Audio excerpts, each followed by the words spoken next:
সোমবার রাত ১:৩০টার দিকে স্লোগানে উত্তাল হয়ে ওঠে রাজধানীর শাহবাগ এলাকা।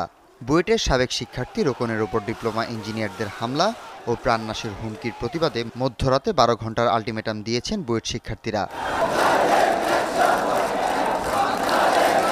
মিছিল নিয়ে প্রধান উপদেষ্টার বাসভবন যমুনার পথে যাওয়ার সময় পুলিশের ব্যারিকেডের মুখে পরিবাগ মোড়ে অবস্থান নেন বুয়েট শিক্ষার্থীরা। হত্যার হুমকিদাতাদের আইনের আওতায় আনার দাবি জানান তারা। রোকন ভাইকে যারা হামলা করেছে এবং তাকে যারা হত্যার হুমকি দিয়েছে, জবাই করার হুমকি দিয়েছে, তাদের বিরুদ্ধে আগামী ১২ ঘন্টার মধ্যে আইনানুগ ব্যবস্থা গ্রহণ করতে হবে। আমাদের যেই ৩ দফা দাবি রয়েছে প্রকৌশল খাত সংস্কারের জন্য, এই ৩ দফা দাবি বাস্তবায়নের জন্য আগামী ১২ ঘন্টার মধ্যে কমিশন গঠন করতে হবে। এই ১২ ঘন্টার মধ্যে যদি আমরা এই দুইটি দাবির একটি দাবিও পূরণ না পাই, তাহলে আমরা আরো কঠোর থেকে কঠোর কর্মসূচিতে যাব।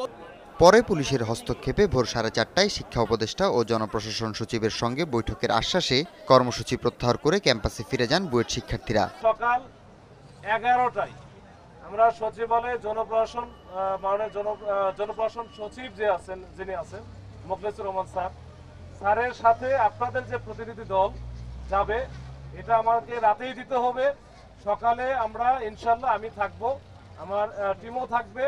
আপনাদেরকে আমার কাজ হচ্ছে আপনাদেরকে ওই জনপ্রশাসন সচিবের সাথে কমিউনিকেট করে দেওয়া, আপনাদেরকে এক জায়গায় একটা টেবিলে বসে দেওয়ার ব্যবস্থা করা, এইটুকু। প্রকৌশল খাত সংস্কারে বেরোবির শিক্ষার্থীরা স্মারকলিপি প্রদানের পর রোববার নেস্কো অফিসের নির্বাহী প্রকৌশলী গোলাম হোসেন তার কক্ষে রোকনউজ্জামান রোকনকে ডেকে নেন। সেখানে রোকনকে গালিগালাজ ও হত্যার হুমকি দেওয়া হয় বলে অভিযোগ।